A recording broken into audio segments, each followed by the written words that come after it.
Assalamualaikum warahmatullahi wabarakatuh. Halo teman-teman semua, dengan aku Tiasya. Kali ini kita akan belajar mengenai VPN tunneling. Langsung saja kita ke pembahasan yang pertama, yaitu konsep VPN tunneling. Jadi, Virtual Private Network atau VPN itu secara umum dapat digunakan ketika menginginkan cara aman untuk mengakses jaringan LAN. Yaitu melalui internet dengan menggunakan konsep tunnel. Jadi, tunnel sendiri itu merupakan metode menghubungkan jaringan yang berbeda lokasi menggunakan sebuah jalur khusus di internet. Lalu, paket ini akan mengalami modifikasi atau perubahan ataupun penambahan header selama paket dikirimkan. Tetapi ketika paket sudah melewati tunnel dan sampai tujuan, maka header paket akan dikembalikan seperti semula atau headernya dilepas. Di sini ada 4 jenis VPN tunneling, yaitu yang pertama ada AOIP, lalu ada PPTP, kemudian yang ketiga ada L2TP, dan yang terakhir ada OpenVPN. 2, kita akan melakukan setup topologi. Di sini kita akan mengimplementasikan VPN tunneling, yaitu menghubungkan antar wilayah. Misalkan terdapat suatu perusahaan yang cakupannya lumayan besar, di mana perusahaan tersebut memiliki kantor pusat dan kantor cabang. Permasalahannya adalah letak kantor pusat dan kantor cabang itu berjarak lumayan jauh.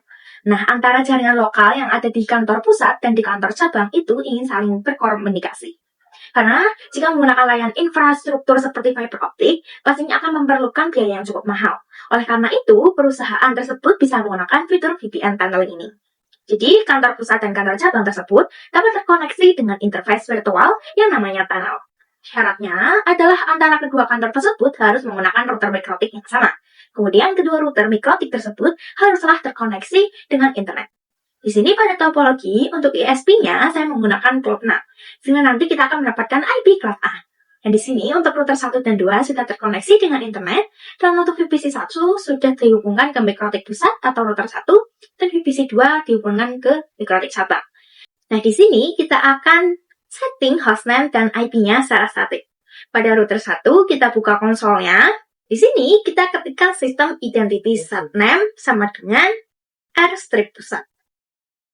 Kemudian kita akan mendisable IP yang kita dapatkan secara DHCP dengan perintah IP DHCP strip client disable number sama dengan 0. Kemudian kita berikan IP-nya untuk ether 1. Ketikkan IP address address sama dengan IP-nya.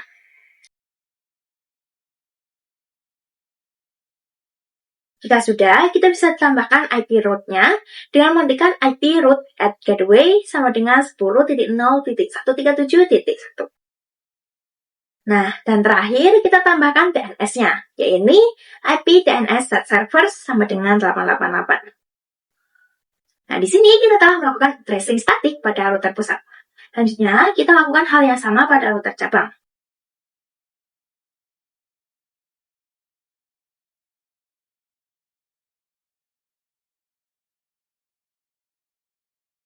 Sini kita juga telah selesai addressing di router cabang, maka selanjutnya kita bisa coba pingkan ke internet. Nah, perhatikan di sini ia sudah berhasil di-ping. 3. AOIP. Jadi, AOIP atau Ethernet over IP ini adalah protokol pada mikrotik router AS yang berfaedah untuk membangun sebuah network tunnel antar router mikrotik di atas sebuah TCP IP. AOIP ini merupakan protokol proprietary mikrotik dan support juga di Linux, namun harus dikompil manual. Maka untuk memanfaatkan fitur ini, router di head office dan router di branch office itu wajib menggunakan router mikrotik untuk membangun sebuah tunnel. Jadi AOIP tunnel itu fungsinya untuk menghubungkan antar site, di mana antar site itu harus yang memiliki network yang sama. Langsung saja kita konfigurasikan AOIP-nya. Nah, di sini kita bisa masuk ke router pusat terlebih dahulu. Lalu kita pergi ke menu interface, kemudian klik add. Kemudian pilih yang AOIP tunnel. Lalu di sini teman-teman isikan pada bagian deskripsinya. Misal ini kan dari router pusat, berarti deskripsinya yaitu AOIP tunnel to cabang. Kemudian di bagian remote address-nya, tuliskan IP statik dari mikrotik cabangnya. Kemudian bagian ID-nya, ini sebagai ID-nya saja bebas, mau ditentukan berapapun. Intinya tunnel ID pusat dan cabangnya ini harus sama.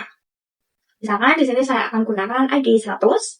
Kemudian kita juga akan konfigurasi AOIP-nya pada router cabangnya. Di sini pada bagian deskripsi isikan IOIP tunnel terpusat. Kemudian ubah juga remote address-nya dengan IP router pusat. Kemudian untuk tunnel ID-nya samakan dengan yang pusat, yaitu tadi 100. Di sini dapat kita perhatikan bahwasanya ada informasi R. Nah, R ini artinya sudah terkonfigurasi IOIP di router pusat dan cabangnya. Atau ini sudah running. Langkah selanjutnya, kita akan menghubungkan antar kliennya. Nah, untuk mengkoneksi kedua perangkat, kita bisa gunakan fitur bridge. Jadi langsung saja kita praktikkan. Pada router pusat, kita setting bridge. Bagian nama, isikan saja misal bridge for IOIP. Dan klik apply dan OK. Kemudian pada menu ports, kita masukkan interface Ether 2 dan juga interface tunnel.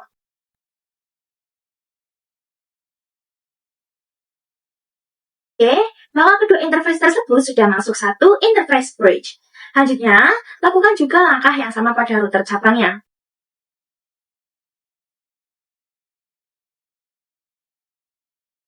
Nah, di sini untuk interface yang masuk ke dalam bridge juga sama, yakni Ether 2 dan interface tunnel. Kemudian, kita bisa lakukan addressing di kedua VPC.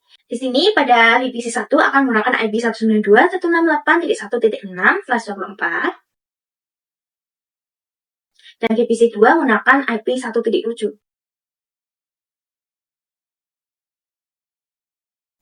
Nah, jika sudah dikonfigurasi seperti ini, kita bisa tes ping dari cabang ke pusat. Di sini ketikkan ping 192.168.1.6. Nah, perhatikan, di sini ia berhasil di ping. Langkah selanjutnya, kita akan membuat klien bisa akses internet. Kita akan setting IP address gateway-nya pada interface bridge. Langsung saja kita masuk ke router pusat terlebih dahulu. Kita bisa pergi ke menu IP, kemudian addresses. Nah, di sini kita bisa klik add, lalu masukkan IP gateway-nya. Misal 192.168.1.1. Dan untuk di bagian interface, pilih bridge. Lalu klik apply dan OK. Dan kita ke menu firewall NAT. Kita tambahkan untuk chain, pilih SRC NAT. Lalu di bagian out interface-nya yang mengarah ke internet, yaitu Ether 1. Dan pada bagian action, pilih masquerade. Nah, jika sudah, kita bisa lakukan hal yang sama pada router cabang. Untuk IP-nya kita gunakan 1.2.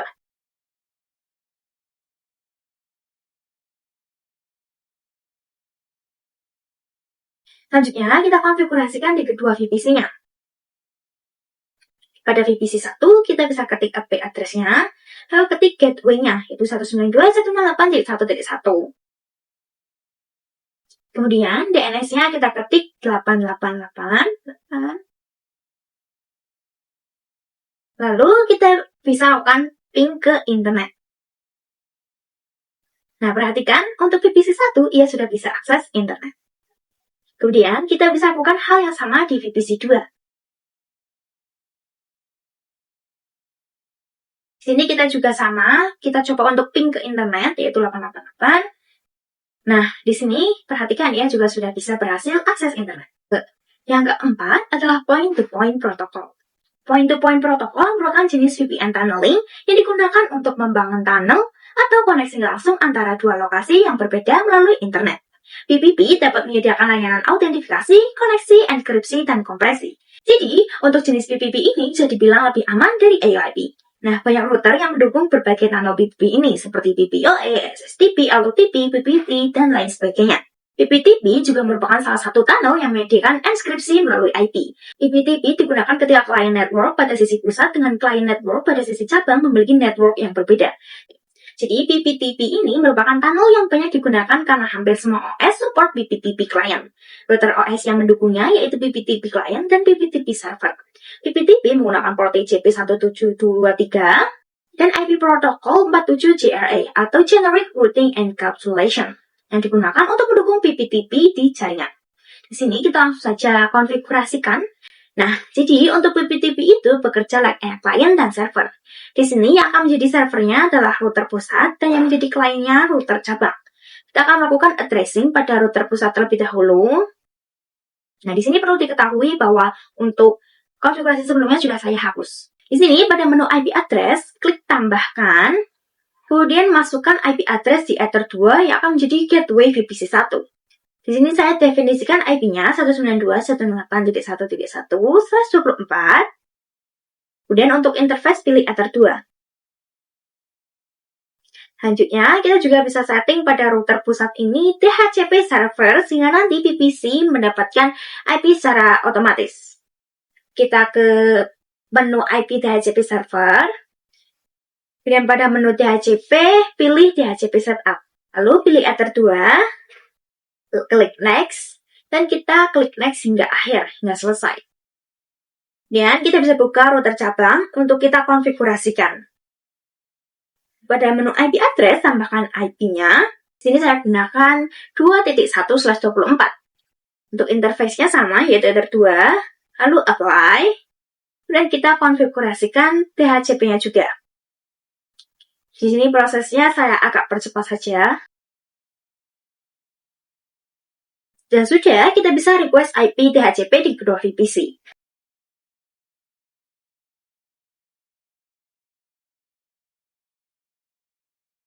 Nah, di sini, jika sudah menemukan IP-nya, kita bisa lanjutkan untuk konfigurasi BPTP. Kita bisa ke router pusat terlebih dahulu, karena ia akan menjadikan server. Pilih menu PPP, dan pada menu interface, pilih BPTP server. Kemudian checklist pada kolom enable-nya.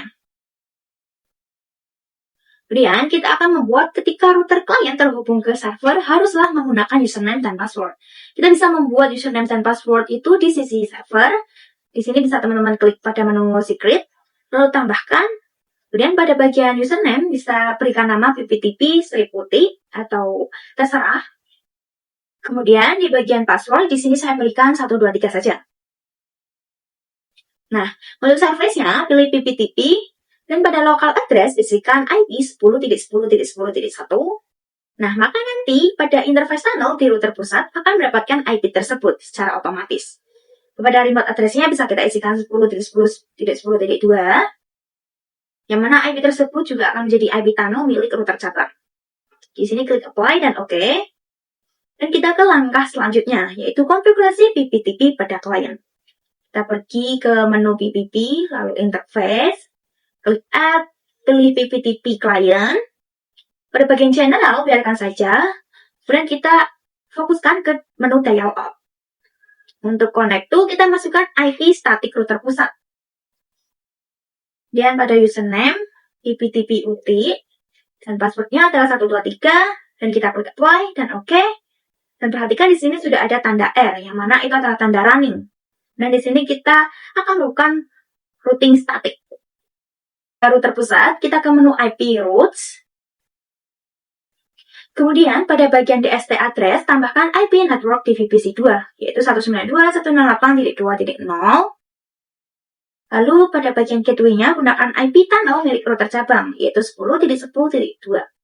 Karena, jika router pusat atau VPC 1 ingin mengakses ke VPC 2, ia perlu melalui tunnel milik router cabang, yaitu satu-satunya jalur yang dimiliki oleh kedua router tersebut, karena keduanya tidak memiliki interface yang saling terhubung. Selanjutnya bisa kita lakukan static routing juga pada sisi klien. Untuk caranya di sini sama saja, hanya saja teman-teman perlu memperhatikan jalurnya saja. Kemudian di sini saya agak percepat.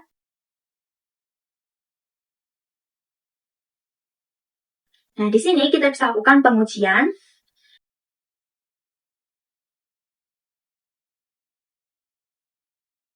Nah, di sini perhatikan kita sudah bisa berhasil untuk ping dari VPC 1 ke VPC 2. 5. AutoTP. Salah satu service VPN yang terdapat di Mikrotik adalah AutoTP atau Layer 2 Tunneling Protocol, di mana AutoTP merupakan pengembangan dari BPTP ditambah L2F. Jadi, AutoTP merupakan protokol tunneling yang digunakan untuk membuat koneksi virtual pribadi pada perangkat Mikrotik. Network Security Protocol dan enkripsi yang digunakan untuk autentifikasi sama dengan BPTP, namun AutoTP ini jauh lebih baik. Akan tetapi, untuk melakukan komunikasi, AutoTP menggunakan UDP port 1701, biasanya untuk keamanan yang lebih baik. AutoTP dikombinasikan dengan IPsec menjadi AutoTP plus IPsec. Langsung saja kita konfigurasikan. Nah, di sini untuk konfigurasi sebelumnya sudah saya hapus dan unchecklist. Kemudian seperti biasa, di sini saya akan gunakan router pusat sebagai server dan router cabang sebagai klien. Kita buka router pusat terlebih dahulu, ke menu PPP, dan pergi ke interface, lalu klik L2TP server. Pada bagian kolom enable, kita checklist, dan pada use IPsec-nya kita pilih yes, karena kita akan konfigurasi L2TP dengan IPsec. Untuk di bagian IPsec-nya, isikan sesuai saja dengan keinginan teman-teman. Misalkan di sini saya isikan secret, dan klik apply dan OK. Sama seperti konfigurasi PPTP sebelumnya, kita akan buat ketika klien mengakses server, ia akan menggunakan username dan password. Maka di sini kita pergi ke secretnya terlebih dahulu, klik add, lalu buat username dan passwordnya. Lalu pada bagian service, pilih L2TP. Kemudian di bagian profile, pilih default encryption. Dan di bagian local address, kita definisikan tunnel di IP pusat. Misalkan di sini kita akan gunakan 172.16.1.1. Kemudian pada remote address-nya kita isikan IP tunnel milik cabangnya, yaitu 172.16.1.2. Maka nanti kedua interface tunnel akan otomatis terkonfigurasi dengan IP tadi. Kemudian klik apply dan OK. Selanjutnya kita konfigurasikan di router cabang. Klik menu PPP, pada menu interface, klik add. Pilih L2TP client, dan klik pada menu dial out. Perlu diperhatikan pada bagian connect to, kita akan isikan dengan IP address router, bukan IP tunnel. Di sini saya masukkan. Kemudian pada bagian username dan password sesuaikan dengan yang kita buat sebelumnya. Lalu pada profile pastikan default encryption dan checklist di bagian kolom use IPsec. Lalu masukkan IPsec-nya yaitu secret. Lalu klik apply dan OK. Langkah selanjutnya kita akan konfigurasi static routing baik pada router pusat maupun router cabang. Untuk caranya di sini saya agak percepat saja karena langkah-langkahnya kurang lebih sama, dan untuk pemahaman lebih lengkap mengenai static routing ini teman-teman bisa lihat pada video pembahasan tentang routing.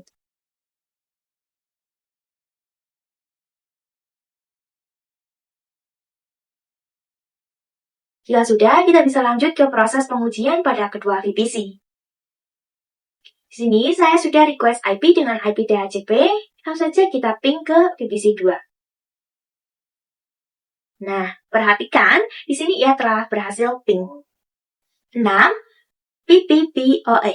Jadi, Point-to-Point Protocol over Ethernet merupakan jenis protokol tunnel layer 2 yang digunakan untuk mengontrol akses jaringan. PPPoE adalah salah satu jenis protokol tunnel yang banyak digunakan di ISP, karena dapat dengan mudah melakukan manajemen banyak klien tanpa menggunakan IP public. Maka ia akan memberikan autentifikasi, enkripsi, dan kompresi. Dan PPPoE ini hanya bekerja pada satu jaringan, yaitu satu broadcast domain. Langsung saja di sini bisa kita lakukan konfigurasi. Nah, di sini kita akan gunakan topologi baru, dan untuk hostname-nya sudah saya ubah jadi router ISP dan router customer. Agar mudah di sini saya gunakan UTI. Dan untuk IP pada router ISP menggunakan IP sebelumnya, sedangkan untuk IP di router UTI, IP-nya masih kosong. Dan di sini terdapat dua VPC yang terkonek dengan router customer. Nah, jadi untuk mikrotik pertama akan kita konfigurasikan dengan PPoE server, di mana ia bertindak sebagai ISP, dan untuk mikrotik kedua kita akan konfigurasi PPoE client, di mana mikrotik kedua bertindak sebagai customer. Sebelum melakukan konfigurasi, teman-teman aktifkan romonnya terlebih dahulu di kedua router.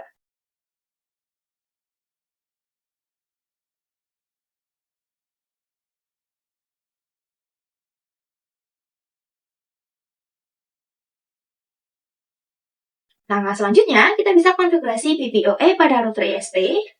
Di sini, klik pada menu PPP, pilih ke bagian PPoE server, dan klik add. Pada bagian nama, isikan service PPoE UTI. Pada bagian interface, pilih Ether 2, karena Ether 2 yang akan dihubungkan ke customer. Lalu apply. Nah, seperti biasa, kita akan membuat customer dapat terkoneksi dengan server menggunakan username dan password. Kita ke menu secrets. Kita tambahkan untuk username, misal PPPoE UTI. Untuk password, isikan saja 123. Dan di bagian service, definisikan PPPoE.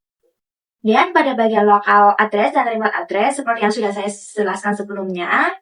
Nah, di sini misalkan saya menggunakan IP 192.168.1.1 untuk local address. Dan untuk remote address, gunakan 192.168.1.2. Apply. Selanjutnya kita konfigurasi PPoE client. Pada bagian interface, klik add. Lalu pilih PPOE Client. Pada menu General, di bagian interface yang mengarah ke ESP, yaitu Ether 1. Dan pada dialog out, di sini teman-teman masukkan username dan passwordnya terlebih dahulu. Kemudian, checklist pada kolom Add Default Route dan pada Use Peer DNS. Kita checklist. Maka nantinya router customer dapat mengakses internet secara otomatis. Setelah kita apply, nantinya akan muncul error atau konfigurasi PPOE telah berhasil. Nah, di sini teman-teman bisa ke New Terminal untuk cek koneksinya dengan ping 192.168.1.1. Nah, perhatikan di sini ia sudah berhasil. Seperti yang saya jelaskan sebelumnya, bahwa router customer ini sudah mendapatkan akses internet. Namun, untuk VPC-nya belum mendapat akses internet. Maka dari itu, kita akan coba share internet dari router customer ke jaringan lokal. Sini kita pergi ke menu Bridge, lalu klik Add. Beri bagian nama, misalkan menggunakan Bridge for PPPoE. Kemudian, pada menu Ports, tambahkan interface Ether 2. Lalu tambahkan juga untuk Ether 3. Lalu, kita konfigurasi yang mengarah ke jaringan lokalnya. Pilih menu IP addresses, klik Add, lalu masukkan IP-nya. Misalkan 10.10.10.1/24. Kemudian, untuk interface-nya pilih Bridge, dan kita klik Apply. Kemudian, kita akan lakukan konfigurasi DHCP server agar VPC mendapatkan IP address secara otomatis. Kita ke menu DHCP server, lalu pada DHCP Setup, pada bagian interface pilih Bridge for PPPoE. Dan kita klik Next hingga akhir. Jika sudah, bisa kita lanjutkan untuk konfigurasi NAT. Pada menu Firewall NAT, klik Add. Pada bagian Chain, pilih SRC NAT. Kemudian untuk Out Interface, pilih PPPoE Out. Dan pada bagian Action, pilih Mask Query. Nah, selanjutnya, kita bisa lakukan pengujian pada VPC. Kita bisa request IP pada VPC dengan perintah IP DHCP. Kemudian kita coba ping ke internet dengan 88 dan juga google.com.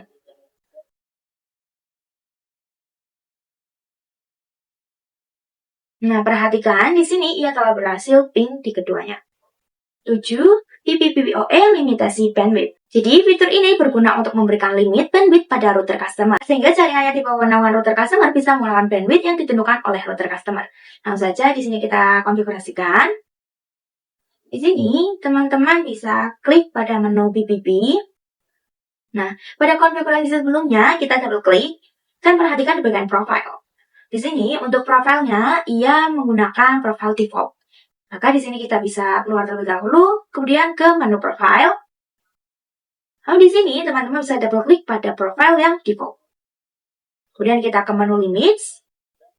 Nah, di sini terdapat kolom red limit. Pada informasi RxTX ini, kita bisa lakukan limitasi. Misalkan jaringan yang berada di bawah customer dapat internetan dengan limitasi bandwidth 2 MB, 2 MB, yaitu untuk download dan juga upload.